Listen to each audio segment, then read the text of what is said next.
For the third year, one of America's most vibrant cities has become the home of IndyCar for a weekend, taking over city streets, the parking areas of the Tennessee Titans Stadium, and a bridge over the Cumberland River. And the top step of IndyCar's ladder is back for a second time with Indy NXT by Firestone and the Music City Grand Prix. And it is an early start, 9 a.m. local for fans who have plenty of options for nighttime entertainment. It may just be getting back in, and really the party starts again at around 10 on Broadway each day. It's excellent right now. It's going to be hot and muggy later on, but 81 degrees as we get the day started. Welcome to Nashville, Tennessee for round 9 of the 14-race 2023 championship. Along with Charlie Kimball, I'm Kevin Lee. Thanks for joining us on NBC Sports. So, Charlie, we're back on a street course for the fourth and final time this season. The first oval at Iowa a couple of weeks ago, and we've had a really big swing in the championship. That's right. Coming into the last two races, Nolan Siegel was up 40 points in the championship, but he had two 15th-place finishes at Mid-Ohio and Iowa, and Christian Rasmussen took advantage, and he is now up 18 points. So championship swing. We'll see what the streets of Nashville bring for these contenders. Starting on points, there they are on the front row. Let's go to the back of the grid now. Two drivers making their debut.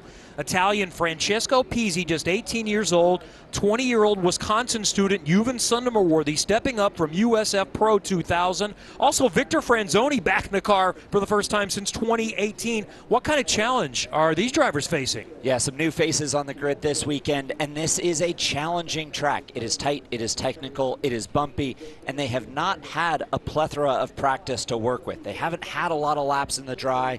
The weather's looking great for this morning. So they will have to figure out as this track evolves during the course of the race. Championship standings, Charlie touched on it. It's now Christian Rasmussen, the veteran driver, has the advantage in the championship on Nolan Siegel, Jacob Abel, Hunter McElroy, Louis Foster, all still very much in the mix. Let's talk about those championship contenders. A few moments ago, Georgia Hinterberry talked with two of them. Well, it's a beautiful day here on the streets of Nashville, Tennessee. I'm here with your pole sitter in second and also first and second in the championship points as well. That's Christian Rasmussen and Nolan Siegel. Now, you put yourself in a great position with qualifying being rained out. So what does that say about your consistent effort all year long? Well, it just shows you how good we've been all year, right?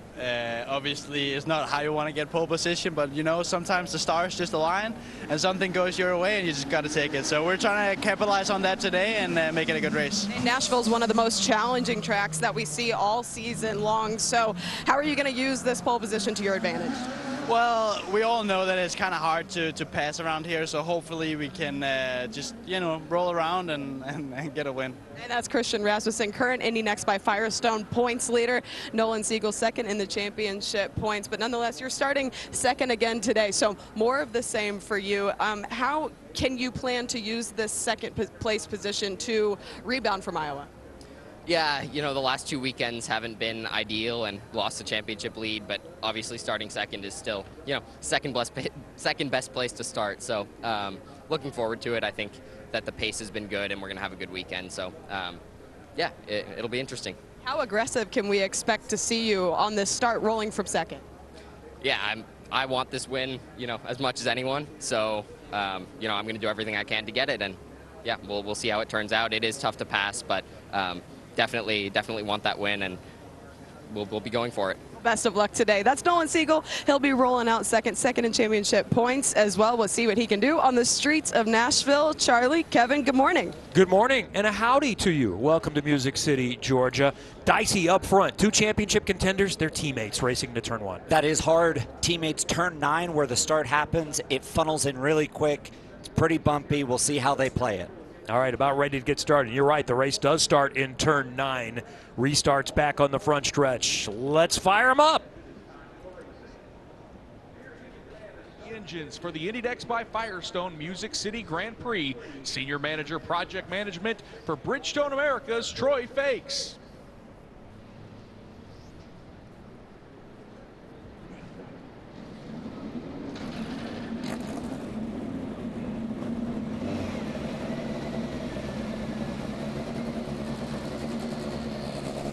Great to see the support from Firestone. Bridgestone's got their offices downtown and running on Firestone tires this year.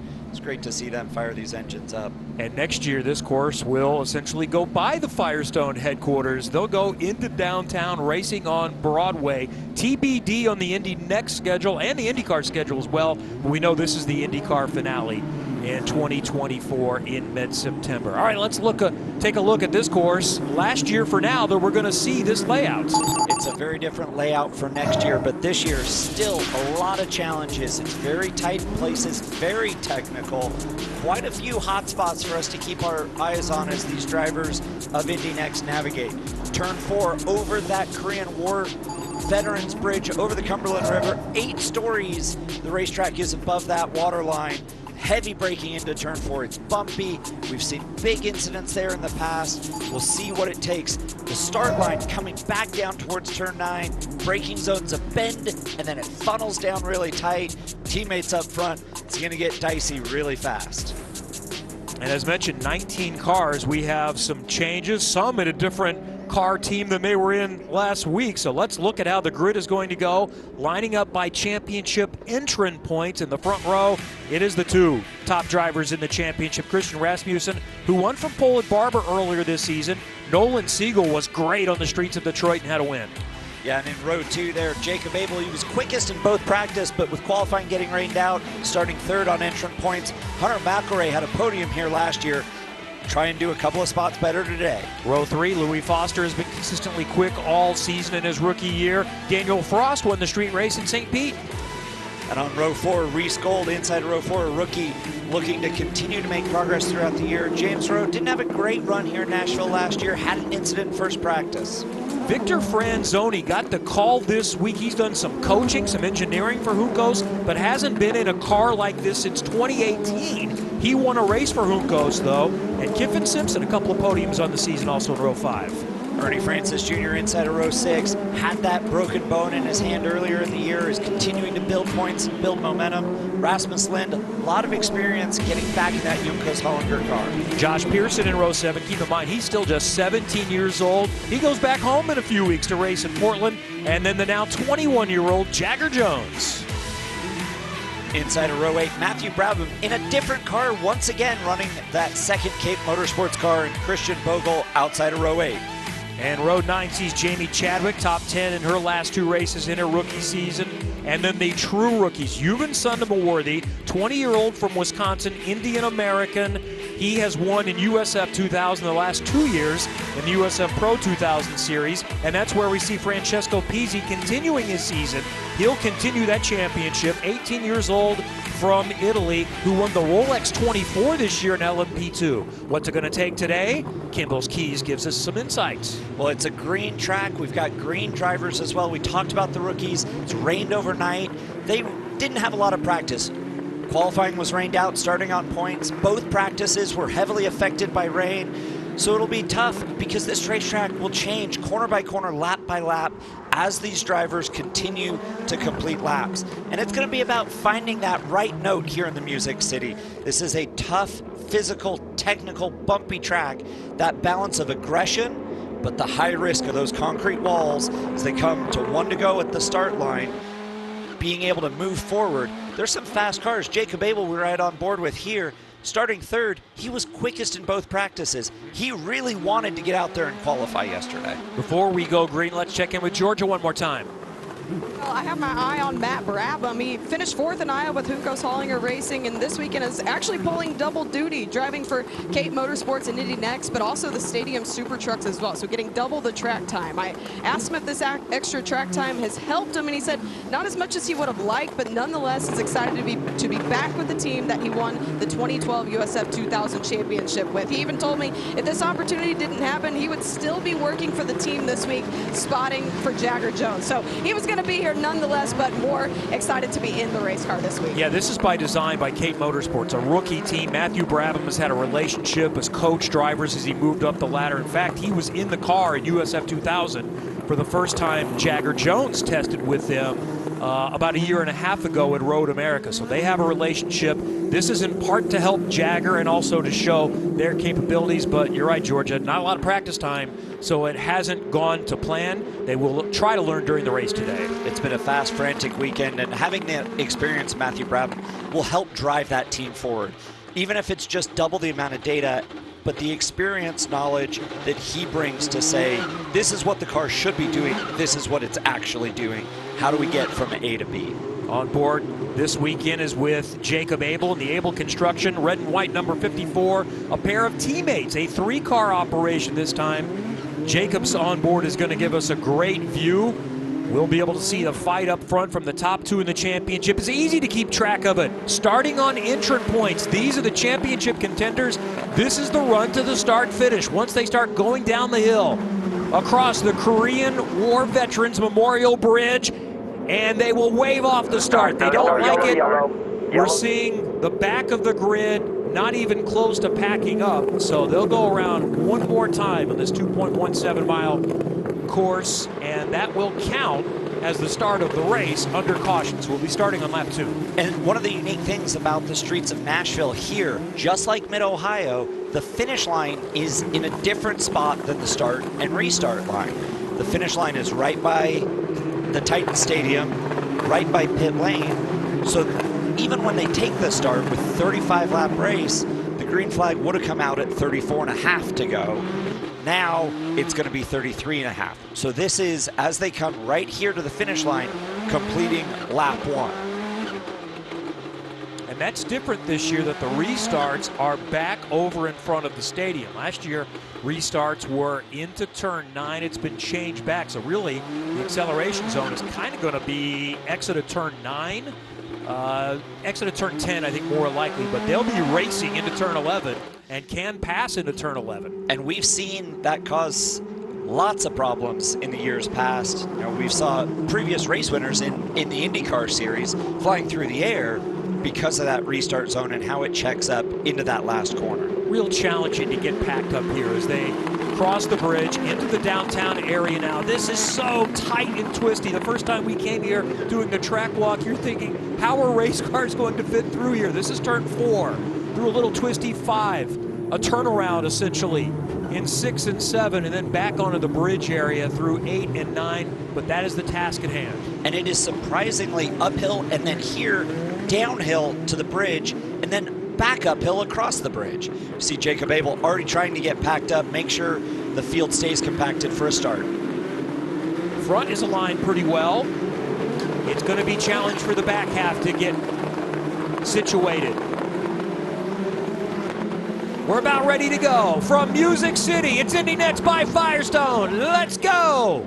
From Nashville, even on the start, looking for the green. It flies, and Rasmussen gets the early jump in that black and red car. Siegel tucks in from behind. They're side by side, further back. McElroy is going to get a jump on Abel. He jumps into 3rd, side by side back there for 5th. Louis Foster, Daniel Frost going side by side. A little bit of bump and tire smoke. Everyone trying to get through cleanly, stay off that concrete walls and let this race get started and settled out a little bit. Reese Gold in that gold and black car.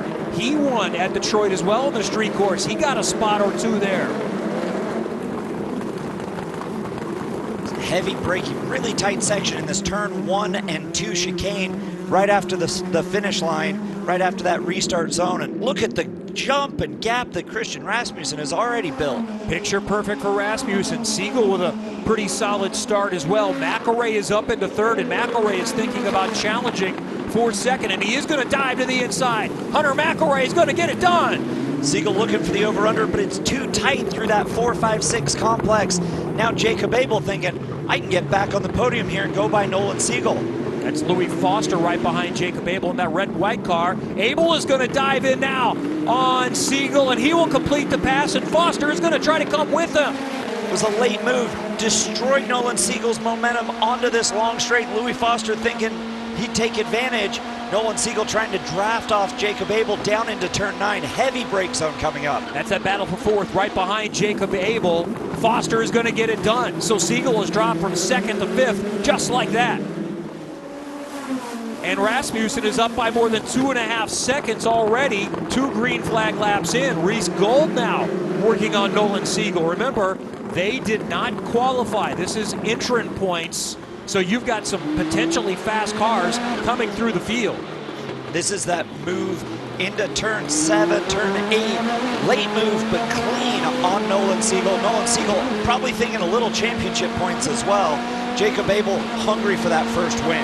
There is something to be said for that. You need to survive a street course to give yourself a chance at the championship. Louis Foster with a great run down into turn 4.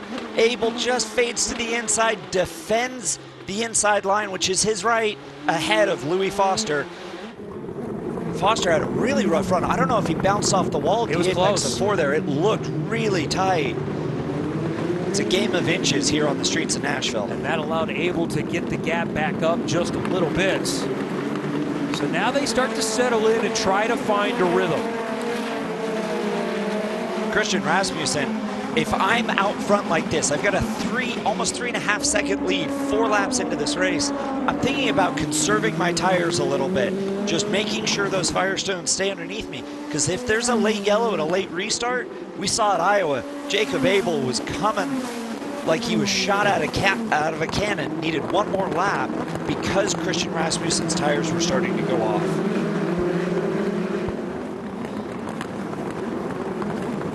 That's 5th, 6th, 7th, and onward. James Rowe there in that top con, blue and white 29 Andretti Autosport car, running in 8th. Ernie Francis Jr. quick throughout the weekend. He was 2nd in the wet practice on Friday morning, starting championship points, running at 9th right now.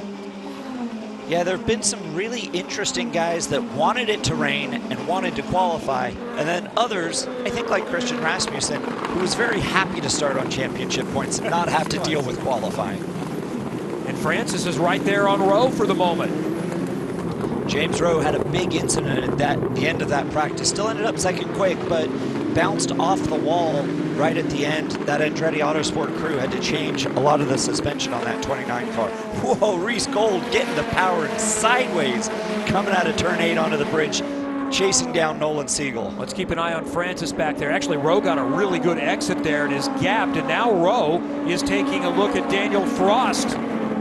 Not close enough this time. Francis recovers a little bit. Ernie, I think, feels pretty comfortable on street courses. He did a lot of that in Trans Am over the years, where he was so dominant. That's the Force Indy car, black and blue, with HMD and Penske Entertainment. That iconic red tail on the rear wing end fence for Ernie Francis Jr. Let's check in on what's going on with Nolan Siegel. Started in the front row, running in 5th right now. Let's listen to radio. Settle in. Be careful on the lockup. Settle in here, bud. You're all good. Focus forward. We've got a long race ahead of us. Settle in. That may be the first time this year I've heard Nolan Siegel get wound up about anything. He's been pretty even-keeled, even when he had that mechanical failure at Detroit, came back the next day and won. Ernie Francis Jr. That was impressive to be able to back out of that. I thought that was going to end in tears, but he gets through there. I don't know how they did that. Yeah. I'm not sure what happened there. I think there must have been a break in the space-time continuum or something, because that was a crash, right? It was a crash that just didn't happen, Kevin. Well done. Yeah, you take a little lunge, and then it's, uh-oh, I'm not there far enough. And Francis was able to get on the brakes, and he's got another run coming here. Headed to turn 9. Is he close enough? He's going to think about it. The dive to the inside, side by side. Little lockup. Ernie Francis Jr. gets it done. Picks up a position in 8th. Now, the one problem with that is he had that lockup. Anytime you flat spot a tire, it wants to grab that same flat spot time and time and time again, and it gets worse and worse. And we saw it cause crashes earlier in the year. People weren't able to take care of those tires in those flat spots. So Ernie's got to be a little bit careful on the brakes. Let that flat spot wear itself out. A couple of cars back, you see that white Kate Motorsports number 47 car coming into view. There he is, right behind the Ridgeline Lubricants and American Legion car of Kiffin Simpson. Matt Brabham, 2nd straight race, 2nd team. Didn't expect to be doing either of them. And I love the fact that the team owners are willing to help invest in veteran drivers, guys like Franzoni and Brabham, who have not given up on the dream, still can show what they can do, are willing to run at this level, but they can help the program. You know, another driver like that, Rasmus Lind, you know, Ricardo Honco's really believes in the value of Indy NXT. And for the Cape brothers to come back to Indy NXT, they ran in it for years. They've been an integral part of developing drivers. You know, Matthew Brown's got a lot of experience in these cars. Putting him in gives them an immediate step up on their speed, their experience, and their knowledge. Someone had a big lock up there into turn 9. They'll start feeling that in their steering wheel. Up front, Rasmussen, McElray, Abel. There's the leader. And the gap has stabilized. That's where it's been for a little while. McElray about the same. Back to Jacob Abel. A 3-car effort now, Georgia, with Abel Motorsports. Yeah, just as you had mentioned this weekend, Abel Motorsports adding 2 cars to their team, that of Francesco Pizzi and Yuvan Sundaramurthy. And Jacob said it has been great to get what little data they've gotten out of the weekend between the 3 teammates. So he told me he thinks this team has handled adding those 2 cars extremely well this weekend, and they don't feel too stretched thin at all. And his confidence is at an all-time high, regardless of the lack of laps throughout the weekend. So I think that's what we're seeing right now from the 51 of Jacob Abel. And it is going to be a mixed lineup the rest of the season with 4 drivers filling the 3 cars. We'll see Colin Kaminsky back in the car for the next 2 rounds of the road course next Friday afternoon at the Indianapolis Motor Speedway, and then on the oval Worldwide Technology Raceway Gateway in St. Louis. Well, and Abel Motorsports has done a really good job this year. That one-off entry that surprised a lot of people, making the Indianapolis 500 on the first day of qualifying. They know how to grow and do it intelligently. I talked the last lap through here about lockups and the challenge of flat spots. We've seen some drivers grab that brake, smoke a tire. What it does is it wears a flat piece on that round tire. Every time that goes around, you feel it in the steering wheel. We'll get a couple of looks at it here. You see, as he makes this pass on James Rowe fades out just a little bit, and you can see that right front lock, and as it comes around, you get this vision of this dark spot that is flat, and every time you get on the brakes, it wants to grab that same spot over and over and over again. That was not a little one, throwing up some big smoke signals behind that 99 car. And Ernie Francis running in 8th here at the moment. He was really good on the street course at Detroit. I kind of felt like that was a breakthrough weekend, finishing on the podium. We have to still keep in mind that this is an experience. He's a great race car driver, but did in a entirely different type of racing until he started doing a little bit of Formula Car racing a couple of years ago. Took a big step up to this level last year, now in year number 2, and continues to make progress. And I think it speaks to the level of competition here in Indy NXT. He has won how many Trans Am races and championships, and he comes in here and it's taking a while to get up to speed. It's a little like a football player going over and swinging a baseball bat. They're both stick and ball sports, but they're very different. So we get a view on board Jacob Abel. Louis Foster wants to join that podium party for sure.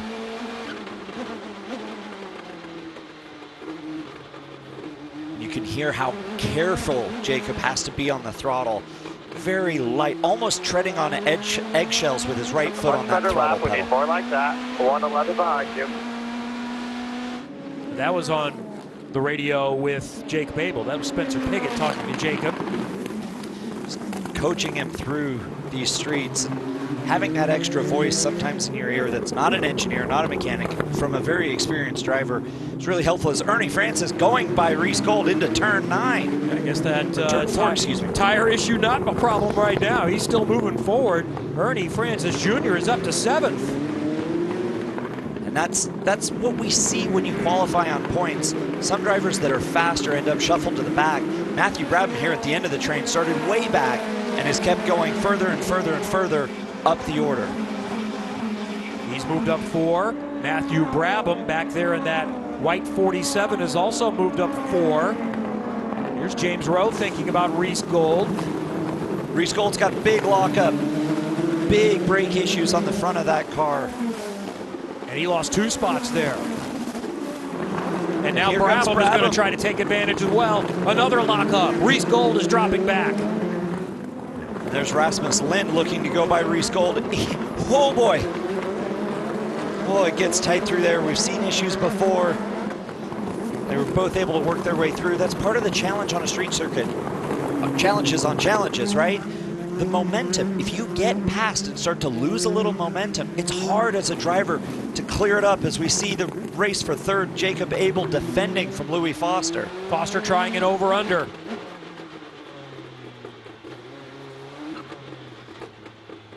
And Louis Foster doesn't have any experience here on the streets of Nashville. We didn't get a lot of practice. So every lap, he learns this track more and more and more. So let's keep an eye on this run. He's got some momentum. Back over the Cumberland River, heading towards turn number 9 in the best passing zone. Here it comes, to the outside. Abel defending to the inside. They almost touch! Foster gets the spot before they get to the braking zone. That was... I'd like another view from the outside to see if either of them moved, or if that's just the fact that the cars dance on the bumps through the streets and over that bridge. Foster up into third. He has been quick all season, has not had a lot of luck, has had a couple of poles that resulted in 14th and 19th place finishes. How close do you like it? Yeah, they touched twice. And you can see Jacob Abel's hands as he is trying to catch that car. Oh, and Abel's just trying to turn in and hold Foster tight against the wall, and Foster just fades out a little bit. It's a lot of racecraft there. He's trying to keep Jacob Abel as far away from the grip and the line of the racetrack as possible. Louis Foster was inclined to say, nope, this is my space, I'm going to stay here. Elbows up. Kiffin Simpson trying to hold off Matthew Brabham, who has charged forward 5 positions into the top 10, trying to get to 9th right now. This is so impressive what Brabham does. Off the couch, he was on another continent when he got the call to run for Hunkos Hollinger on the oval at Iowa. Parlayed that into a 4th place finish, and then gets the opportunity to run with Kate Motorsports this weekend. We see him hanging the tail of that car out. He's the epitome of have helmet, will travel. Yep. He gets the call, and he'll jump in anything.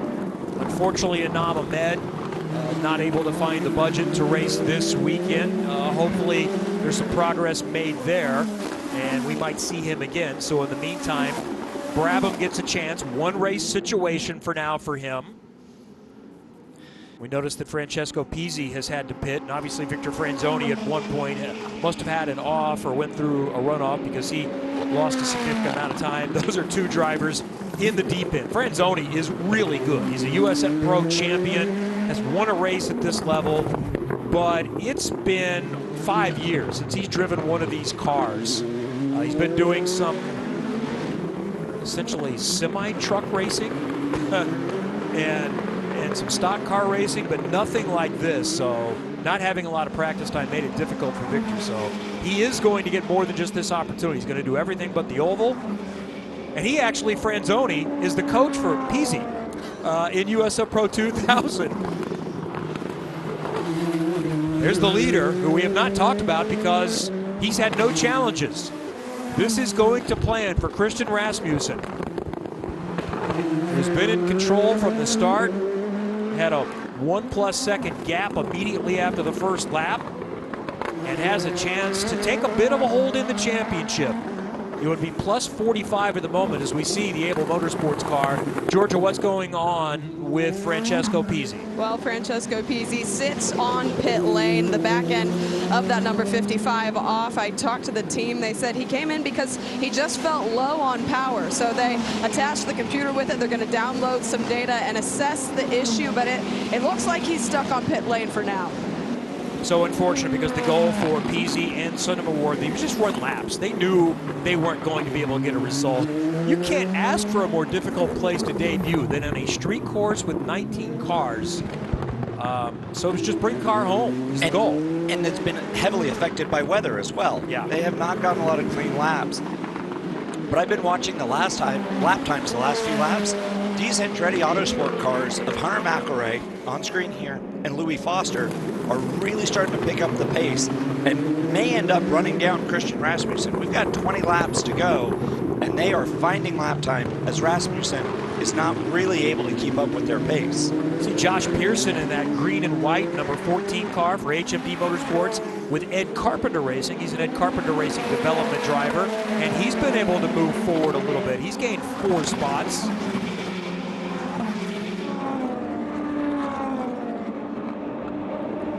Here's Reese Gold and Pearson going at it here. Pearson went Gold's by. Going to get the spot back. Yeah, the spot back, because he had those brake issues. Those few cars got by. He found his feet. Pearson got by. Reese Gold trying to get that spot back and regain some forward momentum. See Jamie Chadwick back there in that yellow and shade of red DHL car, running in 15th right now. Starting on championship points, so she had her work cut out for her, starting in 17th. I think Jamie's done fine this season. You know, I know some of the European press as a 3-time W Series champion expected more. I would say politely, I don't think that they understand the talent level at this level, and Jamie knew this coming in, that this was a step up in machinery. This is more horsepower. This is a very talented field. I think she's doing fine. I think she has done great, and I will be a little less polite than you, that typically the European press underestimates how competitive the racing is over here. I saw it when I raced over there. I saw it when I came back to race in the US. She has done a great job in a very challenging year. The fact that we have 17, 18, 19 Indy NXT cars means that if you're a little bit off, you're a long ways back in the order. We go on board here with Jacob Abel for a lap through the streets of Nashville. This really tight, slow turn 1-2. You can hear he just almost can't get to power at all. And then this is the long run down to turn 4. Downtown Nashville, the Bridgestone building off to the right there. Over this bridge, 8 stories above the Cumberland Rivers. They come across this bridge, and watching this brake zone, the big bumps, the fact that it's turning to the right, and then you've got to make this 90 left, come up the hill. They've done some work here. It used to be a bit of a motocross jump there. Top of the hill here, this downhill. As you come off the hill to the left, the front tires want to give up. You got to get back, because this exit is most important. Oh, Matthew Brabham in the tires. That looks like turn 4. Looks like the car is okay, though. Yeah, I don't think he has a lot of contact. He's just trying to get going again.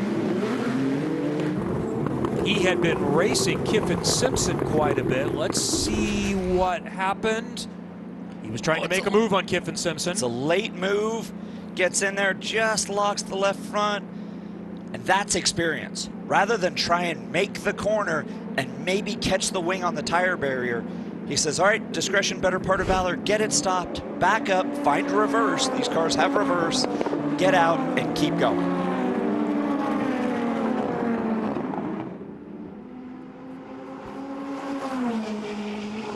Rasmussen back up to nearly 5 seconds. He got down to under 4 a moment ago, but he's peeled off some quick ones the last couple of laps.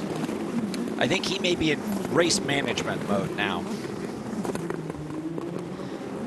We heard Joseph Newgarden when he was dominating the Iowa weekend. I'm just chilling. Let me know if I'm chilling too much. I think the team probably came over the radio to Christian and said, hey, Hunter's on a couple of quick laps. Let's find a little more pace. And he upped his pace and his aggression. You know, that balance, the risk reward on a street circuit as a driver, sometimes it's so hard to find that right note to get that balance right. And for Nolan Siegel, we see in this little battle for 5th, 6th, and 7th in that green and black car, it's just about salvaging what you can. It's going to be difficult without a caution to move forward, so let's see if we can finish 5th. That's where he dropped immediately, and that's the goal right now, to try to stay, essentially that's a full race behind in championship points. It's scored the same way now that IndyCar is, so Rasmussen would have a full championship lead. Now that said, just because Rasmussen is in charge, it's halfway done, and a lot of things can happen on a street race, so keep going. You never know how things are going to swing. And you never know how things are going to swing at the next few races. You know, we have a doubleheader coming up before the end of the year, racing next weekend back on the Indianapolis Motor Speedway's road course at the Brickyard weekend. We saw 2 races ago, Nolan had a big lead. Now Christian Rasmussen has almost that same amount of lead over Nolan Siegel. You know, when it's competitive like that, you get these momentum swings. We have Christian Bogle at the wall. And that does bring out the full course caution. Christian Rasmussen's 5-second gap is erased. And had that been a corner before, that is turn 11, the last corner. Had that been a corner before, he doesn't have a front wing and just not able to make that turn 1-2 chicane. Yeah, he's trying to get into the pits to see if they can change that front wing and get him back out. The problem is that's right after pit in. That's right. That's right. He's got to go a lap around. He's missed it. Just misses the apex, carries a little too much speed, and that puts him all the way out into the wall. But he's still hoping to get around as quickly as he can to see if maybe there's a chance that he can stay on the lead lap. They're ready for him when he comes in. The only thing holding that on is the tethers, those carbon Kevlar pieces that hold the front wing main plane to the nose itself. Now the pace car has picked up the field at the finish line. Christian Bogle's all the way around in turn 7, about a half a lap ahead.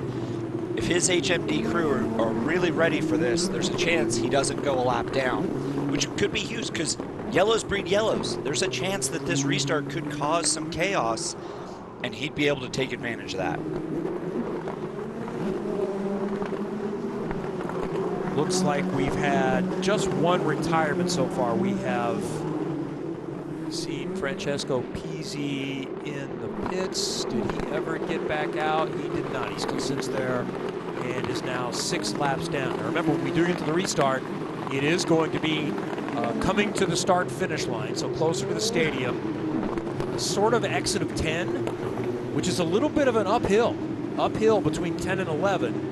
That's the zone, so they can start racing into 11 and will cross under the Tennessee Titans Stadium with a green flag. Bogle has made it onto the pit lane. These guys ready. That's part of the benefit of having so many cars that they run. They've got a lot of guys, they've been trained, a little bit of tight getting that nose off, but it goes back pretty quickly. The pace car is now coming down to turn 9. Great job by the HMD team to keep Christian Bogle on the lead lap here. We'll see if that contact with the right front has knocked his alignment out too much as he comes around the corner. Unique pit lane here, it's bent with a corner in the middle of it. He will come out of pit lane. Pace car's in turn 9. He's going to easily stay on the lead lap, but he may not get caught up before they go back to green. We'll see. He's going to have to hustle.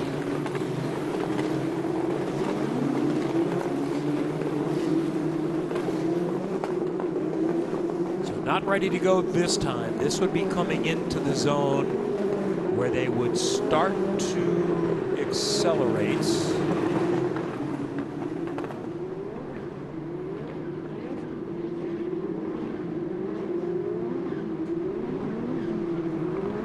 This is the left-hander for turn 11 on the very short front stretch.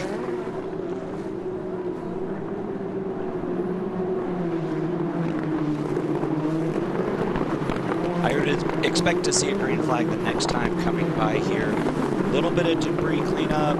Christian Bogle may get caught up to the back of the field here. We'll restart in 18th, but everything to play for. There's still 15 laps to go when they come around to take the green next time. So a reset. This is the first caution of this race. We started on championship points after qualifying was rained out yesterday. Christian Rasmussen has controlled the race. Nolan Siegel, second in the championship, dropped fairly quickly those 3 positions in the first few laps, and he is stabilized in 5th. McElroy has moved up to 2nd, Foster up to 3rd. Abel started 3rd, runs 4th. Big mover, Ernie Francis Jr. up 4 spots. Jamie Chadwick up 4 spots, running in 13th right now. Let's listen to Jacob Abel radio. We're losing a little time braking to turn 1. Keep trying to get good exits. I think the rears are starting to fall off for a lot of people, so we can be better on power down, then we might have a shot. Yeah, copy that. It's talking about getting to the throttle, putting that power through those rear Firestone tires, and getting the launch, that whole shot out of the corner. If you can do that, you defend from getting past, but it also gives you the best shot to set up for a pass under the brakes into turn 4 or turn 9. Jacob Abel's been on a nice run here recently. Second at Iowa, 6th, 2nd, 4th in recent races. Getting ready to go again. Christian Rasmussen controls the restart. He gets to decide when they go. They're coming into turn number 10, and it is green. Watch the battle from behind as well. McElray in 3rd, side by side a little further back. Rasmus Lind and Kiffin Simpson running side by side. And Jagger Jones going around the outside, trying to get a spot on Kiffin Simpson. It is tight in there. And just now they're coming across the start-finish line. I'm not sure you can go side by side through 1 and 2, although these drivers think they can. A good jump for Christian Rasmussen onto the bridge. Hunter McElray almost a second behind already. See Jamie Chadwick thinking about a pass on Reese Gold there.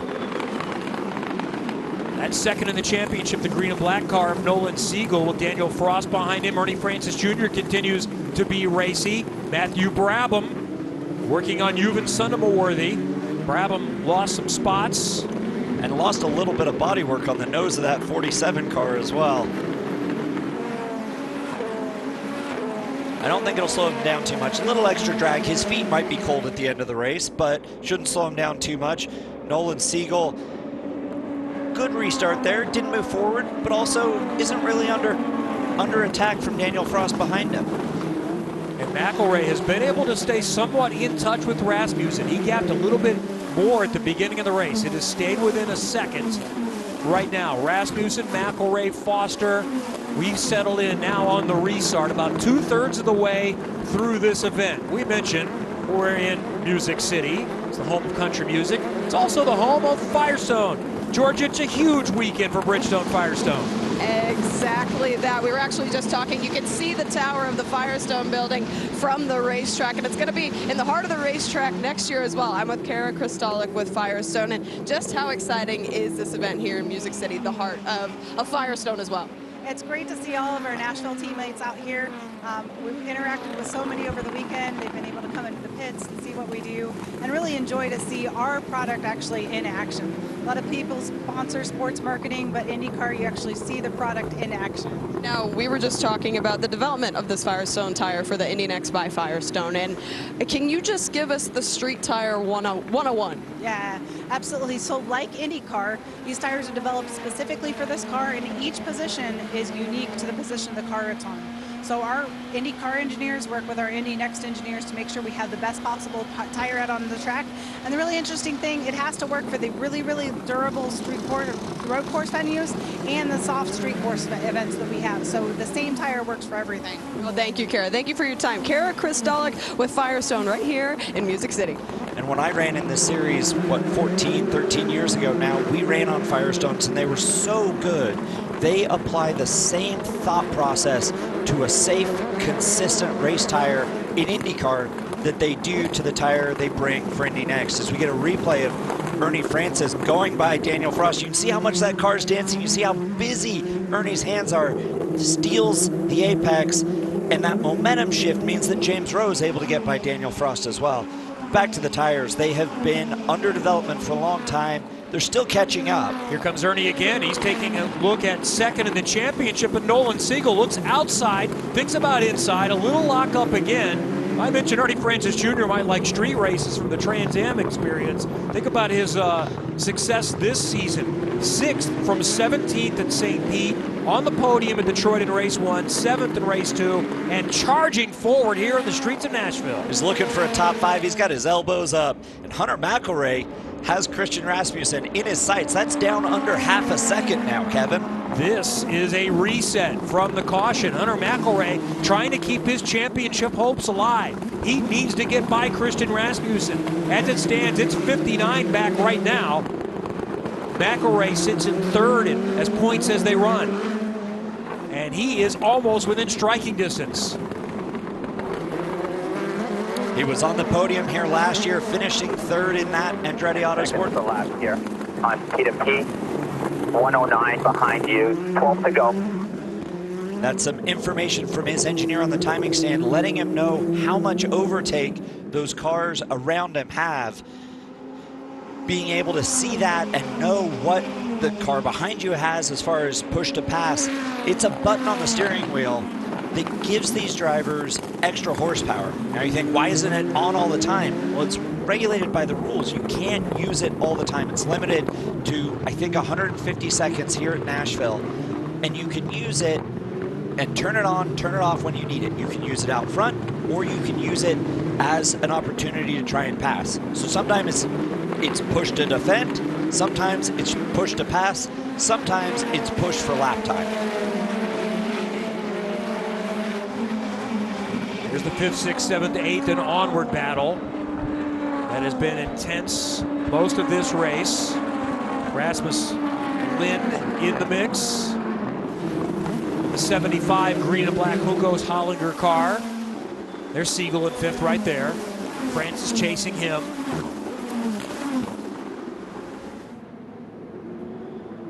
And here is the lead. About a half a second. Rasmussen, McElroy, Georgia. Christian Rasmussen has been absolutely dominant all race long, but I just talked to the team and they told us we're actually telling Rasmussen to conserve a little bit these last 10 laps. They don't want to do what they did at Iowa, so that's what's going on in the communication between HMD Motorsports and Rasmussen right now. I talked about early on how aggressive he was on that start, building that 4-6 second lead. I wonder if he took too much out of his tires then, and now he's fighting it a little bit. The temperature is continuing to come up. It's getting hotter, more humid. The track temp over 90 degrees now, humidity 80%. You know, these drivers will start to feel this as we've got a yellow in turn 4. Oh no! Ernie Francis knocked the right front off into turn 4, going full course yellow. He was charging forward so well up into 6th position and taking a look at 5th. And it's all ended for Ernie Francis Jr. He is very disappointed in himself. You can see, I think what happens here is he just carries a little too much speed, and judging by the vinyl barrier right behind that right front that's broken, he just catches the tires, the tire pack and the sticker at the exit of turn 4, and it folds that suspension. Day done.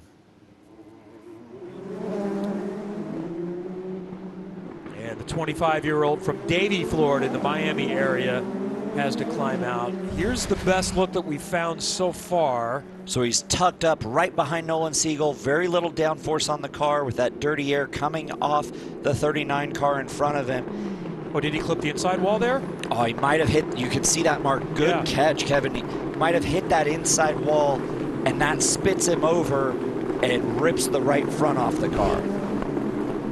Oh. What a tough finish for a great drive by Ernie.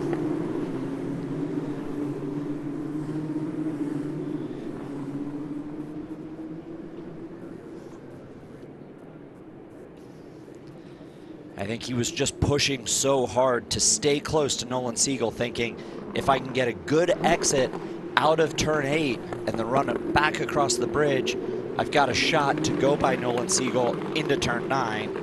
Just hits that apex wall. Maybe it turned a little more than he thought. He overcompensated for being tucked up behind Nolan right at the apex. It turns a little sharper. When you hit that apex wall, it sends you right into that outside wall, and you can see the mark from the right front on the wall. He missed the tire barrier altogether and hit concrete. Well, as an example that it can happen to anyone, one of the greatest drivers ever in anything, Scott Dixon, did something similar in a different corner. So just the car turned a little better than I expected, clipped it, and then kicked him out. And that's part of yesterday qualifying for IndyCar. And that's part of this track developing. As these drivers do laps and laps and laps, we have now 17 cars running, having done 25 laps. That is a lot of tire rubber going down. As that rubber goes down, the grip changes, and when you expect it to understeer, the next lap, it's going to grip and turn a little better. And so when you're talking about a game of inches on these concrete K-walls, it turns a little better, and instead of being an inch off the wall, you hit the wall, and that'll spit you right out to the outside wall. So now it gets interesting again. Who has managed the Firestones the best? You've got championship contenders up front. Top 5 are all right there. Rasmussen leads the championship and the race. Siegel is second, running back in 5th. McElray is 3rd, running in 2nd. Foster is there in the championship still, 5th in points, 3rd in the race, and then Jacob Abel is 4th in the championship, 4th in the race. And that's his onboard there looking up ahead to Louis Foster. So how aggressive do you get? So what you're saying is the top 5 in the championship are the top 5 in the race. Yeah. And I know Hunter McElray is thinking, if I can get the win and that 20-point swing in the championship to Christian Rasmussen, that helps even more. Lights out, they'll be coming to green out of turn 9. The pace car will lead them through this 4, 5, 6, 7, 8 section. Peel off on the way into turn 9. Christian Rasmussen will have control of the field. He had a good restart last time, but I think Hunter will learn from what he did last time and try and get even better and set something up on this restart. Let's hear what they're talking about on the Smart Motors number 27 radio. All right, yeah, it looked like Rasmussen was using the same amount of push to pass as us there to try to stay ahead of you. You're much faster than him. How much can I use per lap? Like, can I go both straight? Copy, yeah, I'll give you an answer on that once I know how many laps are left. Okay. Seconds per lap here. That'll make it to the end here, okay? Did you copy that, how many seconds per lap? Yes. I think the 6 car wants to know that too. Yeah, so they're trying to calculate how much you can use on the corner exits to help the momentum and get that speed up towards terminal velocity. So they're coming for this restart. They won't be able to use the push to pass for at least the first lap. All right, let's get ready. So once they get through this corner where the race started is really about where they're going to restart. Through turn number 9, Rasmussen, McElray, Foster, Abel, Siegel, all in the championship. Top 5 in this race from the streets of downtown Nashville. They've crossed the bridge. They're headed to turn 10. Let's go again from Music City. Rasmussen controls the start. We're green again. This is turn 10. We're still not back to the start-finish line, but they are racing. McElray within reach. These are not really passing zones. You're trying to set yourself up for that rundown across the bridge into turn 4, and McElray looks like he might be there. Jamie Chadwick moving forward. Jagger Jones had a little bit of an issue further back, had a bad exit out of turn 11. Jamie Chadwick goes by him. Here we go. Is McElray going to be close enough? Trying to get in the draft. Up the hill, down the hill. Neither of them had push to pass. If this is the chance to send it for Hunter McElray, Rasmussen defends a little bit. Hunter McElray thinking, I've got him. I've got to be close. Use push to pass down into turn 9. This is my shot. And he's right there on the gearbox. Set to get back on the Korean War Veterans Memorial Bridge. Run down to turn 9. Good exit for Rasmussen. He's gapped it by 4 car lengths. Hunter McElray had a little bit of an oversteer moment out of turn 8 there. You saw his white gloves correcting that car. James Rowe is thinking about Nolan Siegel. Not close enough this time. Rasmussen also controls. No change up front. Little wide there for Rasmus Lind. He hangs on to it in that green and black car. Here comes Jacob Abel. Foster will swing out, defend that position. Abel will try to go back under. They're side by side. It is tight in this section. Abel gets the move done. That's into turn 11. That is not a traditional passing. There was a little bit of contact on that onboard coming through turn 10, and it just set the back of the car out. A little wide for Louis Foster. Jacob Abel, though, taking advantage into turn 11. We'll see if the stewards end up looking into that. They touched a couple of times earlier when Foster was getting by, when Abel was trying to protect that position. Here's James Rowe on Nolan Siegel. Big championship points in play. Siegel tries to hang on to 5th, and look at the bump, upset the car for Rowe, and now he's under attack by Foster, and now they come together behind. And that's Daniel Frost and Rasmus Lind, who are just getting upset by the momentum ahead of him. Same place Ernie Francis ripped the right front off his car. Daniel Frost has gotten into the wall there. We're still green at the moment. Now it's gone full course yellow. Frost is stopped so far, cannot continue. It looked like Christian Rasmussen at the beginning of this race was going to run away and hide, and now There have been battles throughout the field on all of these restarts. Yellows breed yellows, that's for sure. Let's see it again. So James Rowe hits that bump, then defends. Daniel Frost trying to set up the over-under. Rasmus Lind gets in there. Isn't quite alongside Daniel Frost. I don't think Daniel even knew Rasmus was there.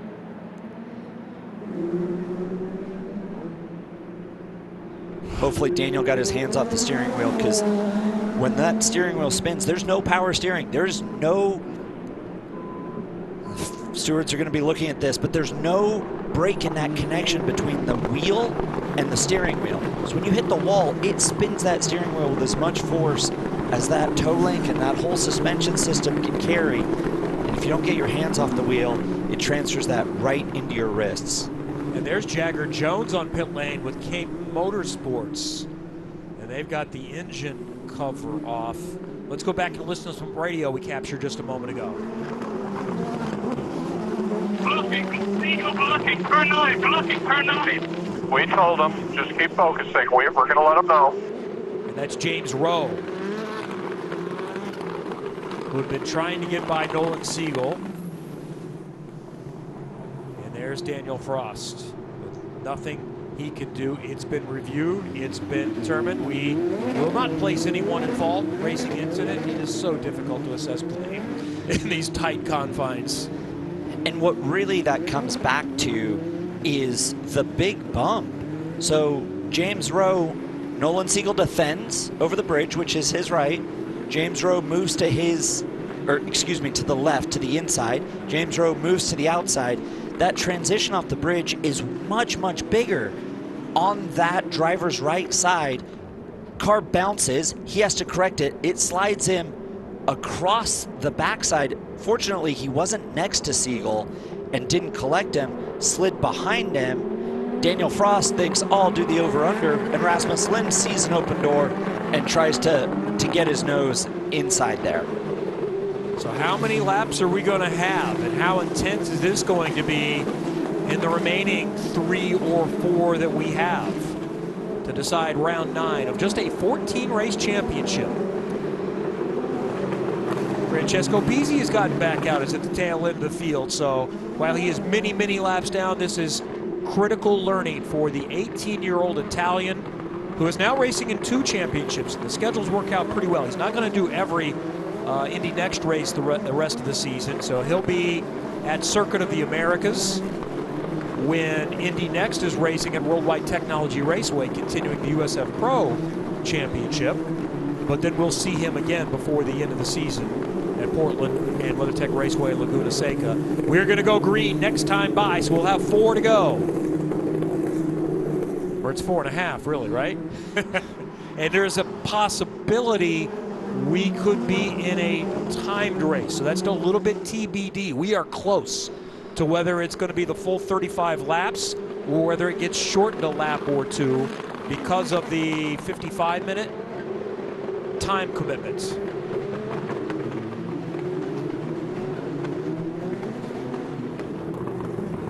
So we'll wait for race control on that. So that adds a little more intensity to things here. You don't know how many laps at this moment you have, so if you want to get it, ultimately, you're going to get it on the restart anyway. Yep, these first couple of laps are your best opportunity to make passes. Jacob Abel knows that. He did it on Louis Foster. I know Louis Foster wants that spot back, but Jacob Abel's thinking championship just as much as Hunter McElroy, Christian Rasmussen, and Nolan Siegel are. And I think Jacob Abel and Louis Foster are thinking, you know, I wouldn't mind Rasmussen and McElroy coming together. That's happened before. Yep. So I'll be inclined to just scoot by there. Here's Francesco Pizzi, who's been on the podium in USF Pro 2000. He's raced in FIAF 3, was really quick for the winner in LMP2. All right, let's get back to business. Outside of turn 9, Abel almost into the back of McElroy as Rasmussen controls this start. He can choose when to wait. He's still waiting as we come to turn 10. Exit of 10, acceleration, green again from Nashville. And Rasmussen with a great jump. Abel is under pressure from Foster back there for 3rd. Lock up for Siegel. Abel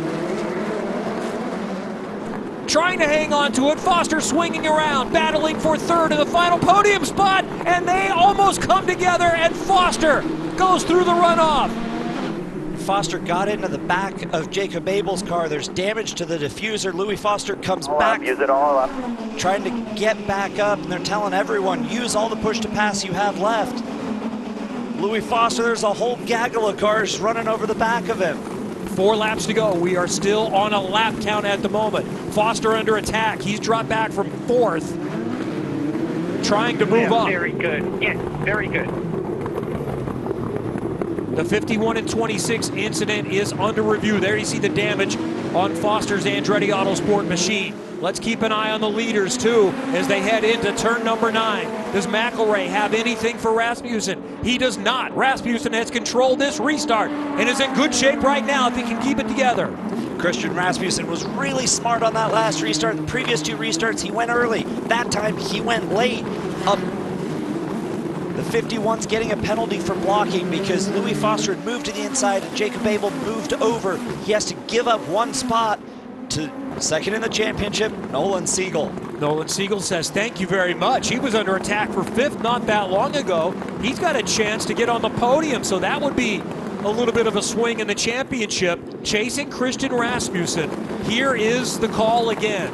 So Louis Foster is to the inside, and you can't move in reaction. At that point, Jacob Abel is moving in reaction to Louis Foster on the inside.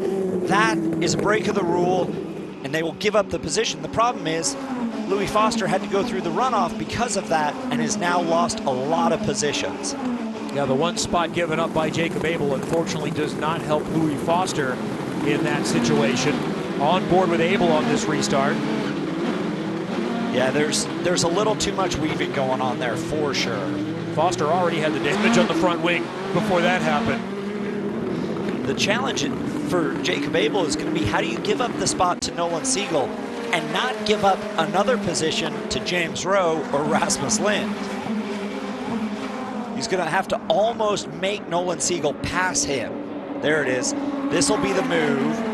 Now Abel's got to set up and not lose too much momentum because James Rowe's thinking, I'll take advantage of that.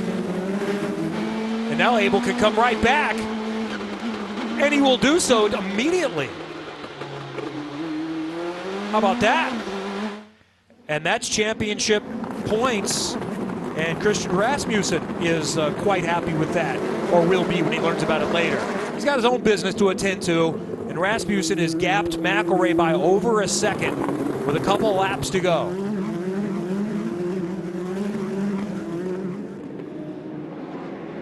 Yeah, there is a huge gap between these front 2 cars and Jacob Abel, Nolan Siegel, James Rowe, and Rasmus Lind, Jamie Chadwick, Louis Foster from 3rd all the way back to 8th. These 2 are in a race of their own, and Christian Rasmussen was 0.3 of a second faster than Hunter McElroy this last lap.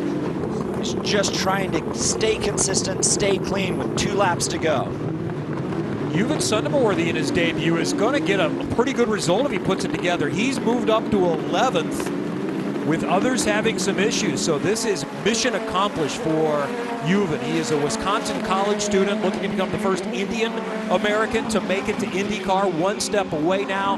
This was the goal. Run laps, learn, try to bring the car home. Well done, Yuven. Really, really nice job. I mean, it's challenging. This is so tough. And he's done a really nice job all weekend long. And here is the white flag for Christian Rasmussen. 1 lap to go, just over 2 miles in downtown Nashville. Christian Rasmussen trying to take charge of the championship. What a great job he's done on all the starts, all the restarts today. He has controlled this race, qualified on points, but as soon as he had the green flag, he ran away, built gaps when he needed to, defended when he needed to, was really smart on all those restarts. Hunter McElroy did a nice job to move through when he needed to, just not able to take the fight to Christian Rasmussen. McElroy still picked up some positions, though, to keep himself in the championship. Back-to-back weekends, road course Indianapolis next Friday afternoon. What a weekend. NASCAR, IndyCar, Indy NXT, all on the road course at Indy. Final passing zone. McElroy not close enough. It's over a second. Over a second behind Christian Rasmussen. They're reminding him, just keep it clean. I think he's aware.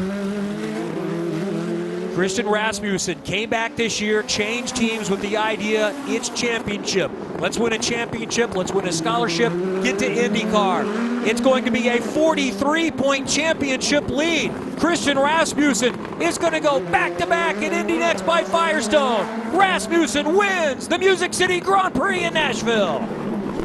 Hunter McElroy does everything he needs, moves up at championship position with those points for second. Let's go. One step closer, boys. One step closer. Let's go. He's thinking championship every time he gets in the race car. You see the rest of the results. Third straight top 10 for Jamie Chadwick. That is impressive. James Rowe got by Nolan Siegel for fourth. So even better for Rasmussen. It's now a 45-point advantage as Siegel drops back to fifth, where he ran for a good race. Much of the race. I'd say not awful for Nolan, considering the way it started. Just to manage, stay within range. The fight will go to another weekend. And it rebuilds the momentum a little bit for Nolan Siegel. He had two really bad results coming in here. It's easy for that spiral to start going down, but coming out of here with a top 5 on a really tough, challenging, technical, physical weekend, it builds that momentum up, and he will carry that into next weekend at the Brickyard. And Louis Foster's fight back, he came all the way back to 6th after being as low as, I think I saw him in 8th or 9th. Yeah, that was a good recovery for Foster. So here is how they finished. Unofficial results from the Music City Grand Prix in Nashville, Tennessee. Third win of the season for Christian Rasmussen. McElroy on the podium yet again. And Jacob Abel ends up with yet another podium. That is his second in a row and fourth on the season. Rasmus Lind has a good day. Josh Pearson gets a top 10. You mentioned Yuvan Sunamaworthy brings it home in 11th in his debut. Bogle gets back to 12th. Grab him after those incidents, coming back to 13th. Victor Franzoni ran around, built experience, built some data for the team all day long. And then, as you would expect, there was some attrition. Looked like Jagger Jones was a mechanical issue. And unfortunately, he does not bring it home. I think there may be some interesting conversations here between Jacob Abel and Louis Foster. There was some waving at each other on the cool down lap. We got some footage of that. We'll see if there's any follow-up conversations. And remember, Victory Lane is not near the pit lane, so there's another right-hand turn coming up here to try to find it. Don't forget, IndyCar on NBC and here on Peacock coming up in just a little more than 45 minutes. 11 a.m. local time, noon Eastern on NBC. It is a 12:30 green flag with Scott McLaughlin on the pole for IndyCar. Joseph Newgarden 80 points behind Alex Palou in the championship. Here's the cool down. I think Louis Foster expressed some displeasure, and Jacob Abel just kind of waving back. These drivers, they race hard against each other. You can see the missing nose piece on that 26, the front wing assembly. But it doesn't really matter because Jacob Abel's on the podium. And Christian Rasmussen is there again. Second straight win, third of the season, and the championship lead grows. Georgia Henneberry is down there to greet him. He is back-to-back in the INDY NXT by Firestone. That's Christian Rasmussen. He'll join me around the front of the HMD Motorsports number 6. He won on an oval in Iowa. Now he's won on the streets here in Nashville, Tennessee. And he did it in dominating fashion, leading every single lap of that Grand Prix event. And Christian, how were you able to keep so much control and maintain the control of the race the entire time? I think we were really good in the restarts, and managed to pull a pretty big gap at the end, or at the start. And then I was just kind of trying to manage it. I could feel like the tires were kind of like going off, so I was just trying to manage that. And, just kind of rolled around, and whenever they got closer, I would put a good lap in and maintain that gap. obviously the restarts were kind of tough, but I think we had some really good ones and we had the pace on them. So yeah, no, very happy extending the championship lead, and we're just one step closer. So I'm very happy. Extended that championship points lead by 45 points now, but you told me at the beginning of the weekend you approach every weekend the exact same to extract the most out of the car. How did you extract it today, and then how much did you also have to conserve? Well, I think we got 100% today. We're at the top step of the podium. We led every lap. Obviously, the pole position was kind of given to me, but you got to take what you get. But yeah, no, I'm very happy. I think we drove a great race today. HMD gave me a great car, and I rolled it around pretty good, I guess. That is Christian Rasmussen, back-to-back in the INDY NXT by Firestone. Kevin, and Charlie. That championship lead, Georgia, is now 45 points. That's effectively an entire race. The gap he has on Nolan Siegel, but it's not done yet. I count 5 still that still have a chance. Yeah, and the fact that Hunter McElroy was able to come home second today, Jacob Abel recovering to third, keeps everything really tight. Louis Foster's got a bit of a hill to climb to get up there, but like you say, there are 5 consistently. They were in the top 5 all day today. So it's been fun, and we're just getting the day started. IndyCar, the big machine. Music City Grand Prix is coming up in 45 minutes on NBC and here on Peacock. And then don't forget to join us at the world's greatest race course coming up next Friday afternoon, 4:45 Eastern for INDY NXT on the road course at Indy. Championship still in play, much to be decided. Thanks for joining us today. For Charlie Kimball and Georgia Henneberry, I'm Kevin Lee. Congratulations, Christian Rasmussen wins in Nashville.